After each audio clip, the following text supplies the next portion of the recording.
Welcome to Learn English with Story. Dive into English stories that make learning easy. Today we have the story of the patient investor of Willow Valley. In the quiet town of Willow Valley, nestled between rolling hills and whispering forests, lived a man named Elias Harper. Elias was neither wealthy nor poor, but he had a keen mind and a heart full of dreams.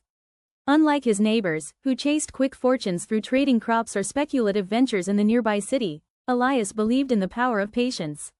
His father, a farmer, had once told him, "Plant a seed today, and in time, it will feed you for a lifetime." Those words stuck with Elias, shaping his view of the world. It was the early 1900s, a time when the world was buzzing with new ideas about wealth. The stock market was a mysterious beast to most folks in Willow Valley, a place where city men in sharp suits made or lost fortunes overnight. One spring, a traveling broker named Mr. Caldwell arrived in town, preaching the gospel of stocks and bonds. He set up a small office in the town square, promising quick riches to anyone who invested in his surefire companies. The townsfolk flocked to him, dazzled by tales of railroads, oil wells, and factories that would double their money in months. Elias, however, was skeptical. He listened quietly as his neighbors, farmers, shopkeepers, and even the local blacksmith, pooled their savings to buy shares in Caldwell's ventures.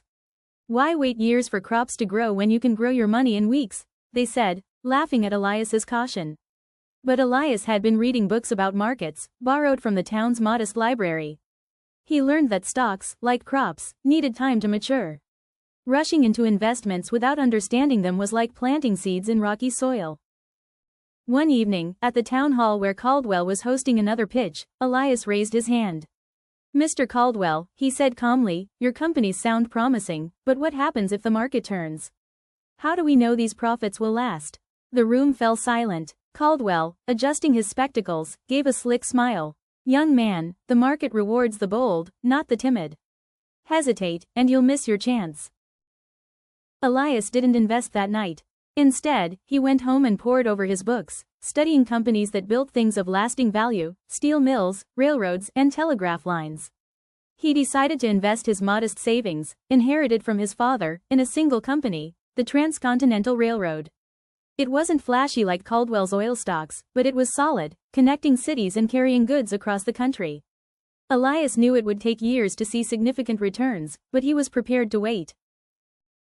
Months passed, and Caldwell's promises began to unravel. The oil wells dried up, and the factories he'd touted went bankrupt. The townsfolk who had invested with him lost nearly everything. Bitter and disillusioned, they mocked Elias even more, calling him Elias the Turtle, for his slow and steady ways. But Elias kept his focus. He worked as a clerk at the general store, saving every penny to buy more shares in the railroad when prices dipped. He saw market dips not as disasters but as opportunities to buy low, trusting that the railroad's value would grow over time. Years rolled by. The world changed. Automobiles appeared on the roads, and electricity lit up Willow Valley. The stock market soared and crashed, then soared again. Through it all, Elias held his shares. He read every report the railroad company published, tracking its expansion and reinvesting his dividends to buy more shares. His neighbors, meanwhile, chased one fad after another, mining stocks, real estate bubbles, even a brief craze for tulip bulbs imported from Europe. Each time, they made quick gains, only to lose them in the next crash. By the time Elias was in his 40s, his patience began to bear fruit. The Transcontinental Railroad had grown into a giant, its tracks spanning the continent and its profits soaring. Elias's shares, bought cheaply over the years, were now worth a small fortune. He didn't boast or flaunt his wealth. Instead, he quietly bought a modest house on the edge of town, with a garden where he planted oak trees, another symbol of his belief in slow, steady growth.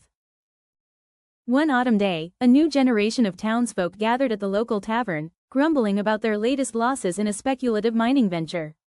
Among them was Thomas, the son of one of Elias's old neighbors. Thomas, now a young man, had heard stories of Elias's wealth and was curious. He knocked on Elias's door, hoping to learn his secret. "Mr. Harper," Thomas began, "everyone says you're rich now, but you never chased the quick profits like the rest of us. How did you do it?" Thomas frowned. "But waiting is hard. What if you miss out on faster profits?" Elias chuckled. "There will always be faster profits, Thomas. And there will always be losses. The trick is to know what you're investing in and to trust it through the storms. I bought railroad shares because I believed in their purpose, connecting people, building a nation. I didn't sell when the market crashed because I knew the railroad wasn't going anywhere. Patience isn't just waiting, it's trusting your choice. Thomas left that day with a new perspective. Inspired, he began studying companies, just as Elias had done. He chose a small but promising company that made electric motors, a new technology that was spreading across cities. Like Elias, he bought shares and held them, ignoring the market's ups and downs. He worked hard, saved, and reinvested his dividends, learning to see market dips as chances to grow his holdings. Decades later, Willow Valley had changed. The town was now a bustling hub, with factories and shops powered by electricity. Thomas, now gray-haired, was one of the wealthiest men in town, thanks to his electric motor shares. Elias, now an old man, still lived in his modest house, his garden now filled with towering oaks. One evening, Thomas visited him again, this time with his own son in tow. "Mr. Harper," Thomas said, "I owe you everything. Your advice about patience changed my life. I've brought my son to hear it from you." Elias, his eyes twinkling, led them to his garden. "Look at these oaks," he said. "I planted them 30 years ago. They didn't give me shade or acorns for years, but now they're stronger than any storm." Investing is the same. Choose something worth believing in, care for it, and give it time. The profit isn't just money, it's the peace of knowing you built something lasting. Thomas's son listened, wide-eyed, as Elias handed him an acorn. "Plant this," he said. "And one day, you'll understand."